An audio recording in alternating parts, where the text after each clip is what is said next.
이번에는 프로이드의 정신분석 이론의 이제 3차시 방어기제에 대한 부분 시작할 수 있도록 하겠습니다.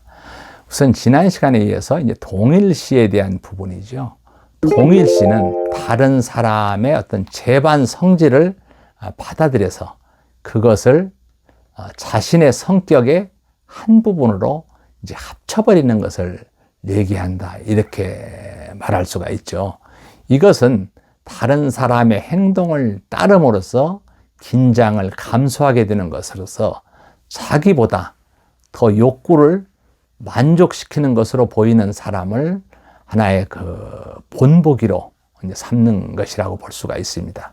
그래서 아동은 자기 부모와 동일시하게 되는데 부모가 아동에 대해 하나의 전능한 존재로 보이기 때문이라는 거죠. 그래서 동일시는 자기 도취라든가 욕구 불만이라든가 어떤 불안 이런 여러 가지 조건에 의해서 발생되는데 이에 따라서 동일시의 유형도 자기 도취적 동일시다, 목표 지향적 동일시다, 대상 어떤 상실의 어떤 동일시다, 권위자의 동일시다, 이런 것들을 이렇게 나눠볼 수가 있습니다.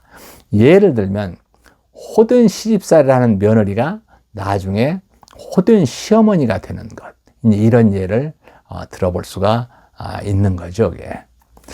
그 다음에는 이제 격리라는 부분이 있습니다. 격리는 어떻게 보면 고통스러운 생각이나 아니면 기억을 그에 수반된 감정 상태와 분리하는 것이라고 얘기를 할 수가 있는데, 이것은 그 감정의 억압이라든가 혹은 이 정서의 억압이라고 볼 수가 있죠. 그래서 이 고통스러운 감정이라든가 경험을 의식으로부터 떼어내는, 그래서 억압시키는 이제 그런 과정이다, 이렇게 볼 수가 있습니다. 그 다음에 이제 격리라는 부분, 이 격리가 이 쾌락 원칙에 따라서 작용을 한다고 볼 수가 있고요. 또 정신역학의 측면에서 보면은 기억이 과거에 지냈던 감정으로부터 분리되는 하나의 어떤 기제다, 이렇게 얘기를 할 수가 있습니다.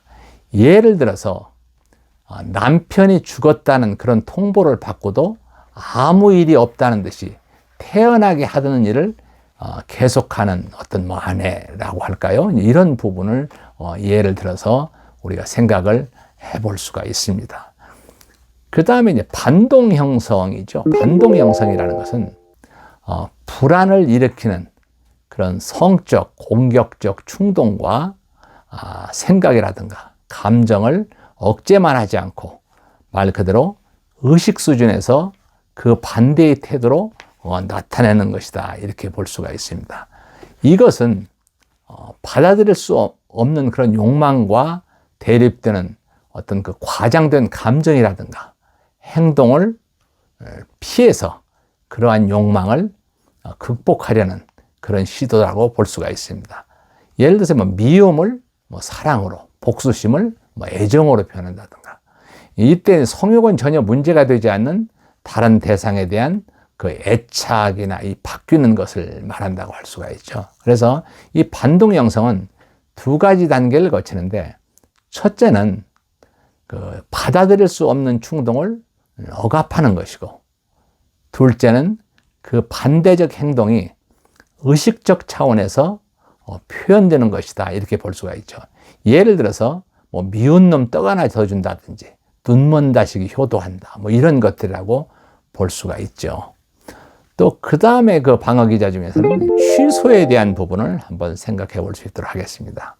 취소는 개인이 이전에 받아들일 수 없었던 그런 행동의 결과를 처리하기 위해서 반복적으로 행하는 것으로서 무의식적으로 상상되는 그런 해악 이런 것들을 반증하거나 무효화시키는 것을 목적으로 작용하는 어떤 기제다, 이렇게 볼 수가 있습니다. 또 성인의 경우 오히려 바람 피우는 사람이 오히려 부인에게 더 잘해주는 것, 이런 경우가 해당된다라고 볼 수가 있죠. 그 다음에 내면화가 있습니다. 내면화는 개인이 어떤 사람이나 대상에 대한 감정을 버리고 그 상상된 그런 형태의 신념이라든가 가치관을 내면적으로 자기의 것으로 이제 받아들이는 것이다라고 볼 수가 있죠. 예를 들면 주변에 그런 중요한 인물들의 태도와 행동을 담는 것들을 얘기를 할 수가 있습니다. 이것은 사회화의 기본이 되는 것으로서 타인의 속성과 모방을 그 어떤 특질을 모방하는 그런 동일 시도라고 볼 수가 있죠. 그래서 이게 바로 내면화의 결과인데, 예를 들어서 아동이 부모의 속성을 내면화시켰을 때 부모와 동일시했다, 이렇게 볼 수가 있습니다. 그다음에 투사에 대한 부분이 있습니다. 투사는 앞에서 얘기한 그 전치의 한 형태라고 볼 수가 있는데요. 개인이 스스로 받아들일 수 없는 충동이라든가 어떤 태도라든가 행동, 이런 것들을 무의식적으로 타인이나 환경의 탓으로 돌리는 것을 말한다고 볼 수가 있습니다. 이것은 바로 자기의 결점을 어떤 사람이나 사물을 통해서 비난을 하는 거죠. 그래서 투사는 개인이 자기의 적개심이라든가 또 이기심, 성적 문란 등의 결점이라든가 허물에 대한 어떤 그 객관적인 그런 증거가 존재하지 않을 때 이들을 동료나 타인의 탓으로 돌려 자기 자신이 받아들일 수 없는 충격을 하나의 그 완화하고자 하는 이런 부분들이 투사다, 이렇게 볼 수가 있죠. 또 이제 부정이라는 부분이 있습니다. 부정은 말 그대로 자신에게 불안을 가져다 주는 그런 일들을 사실이 아니라고 이제 부정을 하거나 아니면 불쾌하거나 그런 위협적인 사실을 목격하거나 듣는 것을 거절하는 것이라고 볼 수가 있죠. 그래서 부정은 불안과 고통을 제거하는 하나의 그 단순하고도 효과적이고 널리 사용되고 있는 그런 기제 중에 하나다, 이렇게 볼 수가 있습니다. 때로는 어떤 사실을 부정하는 것이 심각한 위기에서 그 긍정적인 효과를 이제 발휘할 때도 있죠. 어떤 절망적인 사실에 대해서 이를 부정하고 희망을 갖도록 하는 것은 부정이 지닌 긍정적인 어떤 기능이다, 이렇게 얘기를 할 수도 있겠습니다. 그 다음에 이제 강박관념에 대한 방어 기제에 대해서 한번 생각을 해볼 수 있도록 하겠습니다.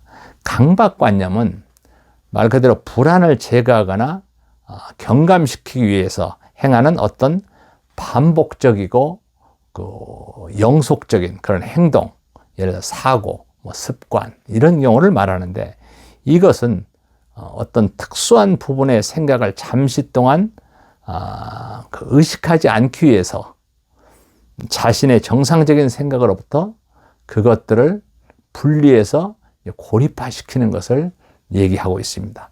즉, 불안을 일으키는 그러한 부분을 하나의 그 빈 공간으로 만들어서 이제 사고하는데 연결되지 않도록 하고, 그 부분을 의식하는 것으로부터 불가능하게 방해하는 것, 이것을 우리가 하나의 강박관념이다, 이렇게 얘기를 할 수가 있습니다. 그 다음에 이제 고착인데, 이 고착은 발달 단계의 어느 한 시기에 고정되어서 그 이후에 발달이 중지가 된다든지, 말 그대로 성숙된 독립이 형성되지 않은 그런 상태를 얘기를 하고 있습니다. 이것은 어떤 불안정이라든가 실패라든가 처벌, 이런 것들이 두려워서 다음 단계로 발달하지 못하고 초기의 어느 한 단계에 머물러 있는 그런 상태다, 이렇게 볼 수가 있습니다. 이와 같이 고착은 발달되지 않은 상태가 어느 한 단계에서 그대로 계속 유지되어 가는 것이라고 볼 수가 있습니다.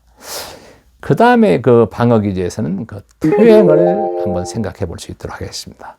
이 퇴행은 생애 초기에 성공적으로 그 사용했던 어떤 생각이라든가 감정이라든가 행동에 의지해서 자기 자신의 불안이나 위협을 그 해소하려는 그런 과정이다. 이렇게 얘기를 할 수가 있죠.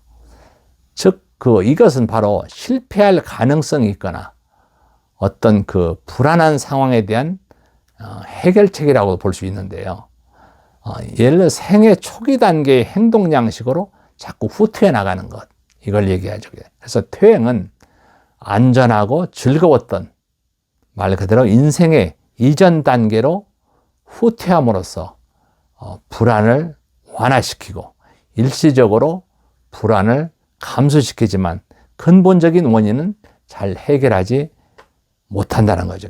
예를 들어서 이 퇴행의 예를 들면 동생을 둔 아이가 있다면 동생으로부터 부모의 애정을 빼앗기 위해서 어리광을 부리고 때를 쓰는 그런 행동, 이걸 갖다가 우리가 퇴행의 예로 볼 수가 있습니다. 그 다음에 승화에 대한 부분이 있죠. 승화는 말 그대로 정서적 어떤 긴장이라든가 충동이라든가 감정 이런 것들을 사회적으로 인정될 수 있는 행동 방식으로 표출하는 것이다. 이렇게 볼 수가 있습니다. 즉 이것은 사회적으로 가치 있는 그런 대상을 통해서 욕구를 충족시키는 기제다고 볼 수가 있죠. 창조적이라든가 헌신적인 작업에 몰두하게 되는, 예를 들어서 그런 것을 승화시킨다고 얘기하죠. 그래서 이 승화는 대체로 성적인 에너지가 전환되어서 사회적으로 유익한 목적으로 사용되기도 하고, 또 자아가 충동을 억제하지 않고 충동의 목적이나 대상을 변화시켜서 문제가 있는 그러한 충동을 건전하고 건설적인 방법으로 다루는 어떤 전략이다. 이렇게 얘기를 할 수가 있습니다. 또 마지막으로 우리가 보상이라는 방어 기제가 있는데요. 이 보상은 바로 개인의 결함이나 열등감을 극복하기 위한 그런 수단으로서 어떤 분야에서 탁월하게 인정을 받아서 다른 분야에서 실패나 약점을 보충해서 자존심을 고양시키는 이런 기제다. 이렇게 볼 수가 있습니다. 즉 개인의 결함을 다른 것으로 대체시킴으로써 보상을 하는 것을 말하고 있는데요.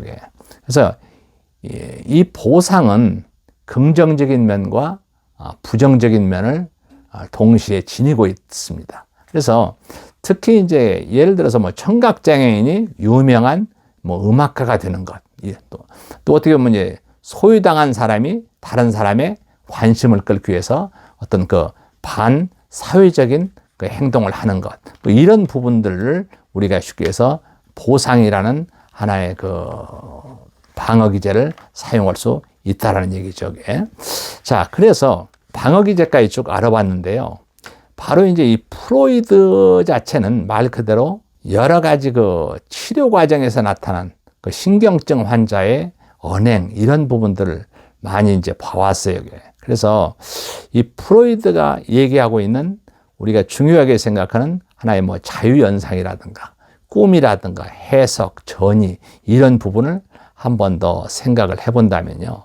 이 자유연상법은 바로 환자가 의식 속에 떠오르는 모든 것을 자유롭게 얘기함으로써 무의식을 밝혀내려는 그런 정신분석학적인 방법이다. 이 부분을 한번 지난 시간에 얘기를 한번 했었죠. 그래서 바로 이 자유연상, 이것은 환자로 하여금 듣기에 아무리 우스꽝스럽고 부적당한 것이라 할지라도 환자의 의식에 떠오르는 것은 무엇이든지 전부 다 이렇게 이야기하도록 하는 방법이죠.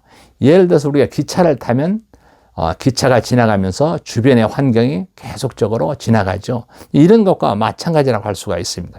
그래서 적어도 이제 이때 우리가 치료자 입장에서 보면은 전적으로 하나의 수동적 입장에서 있고, 또 이러한 기억들이 성격의 구조를 형성 발전시키는 그런 밑바탕이 된다고 보고 있습니다. 그래서 기억들의 연관성을 밝혀서 스스로가 통찰력을 갖게 만들어 하는 것, 바로 이게 자유연상법이다. 이렇게 얘기를 할 수가 있죠.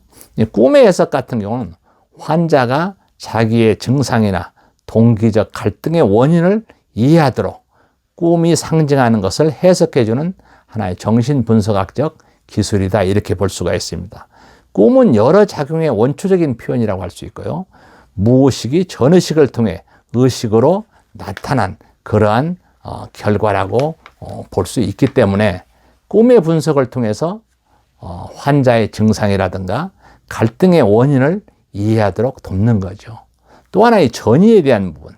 전이는 아주 어릴 때 억압되고 눌려서 잊어버렸던 경험을 하나의 치료자를 통해서 재생하는 것을 얘기를 할 수가 있습니다. 즉 이것은 부모라든가 형제, 예를 들어서 뭐 다른 사람에게 가졌던 잊어버리고 억압되었던 그런 애정이라든가 증오라든가 이런 감정이나 어떤 명상들이 정신분석 치료 도중에 바로 치료자를 통하여 사람의 의식 위에 되살아난다든가 재생되는 것이라고 볼 수가 있습니다. 이러한 과정을 통해서 환자들은 이전의 관계를 다시 경험하면서 그러한 경험을 안전하게 해소하도록 하는 것이라고 볼 수가 있습니다.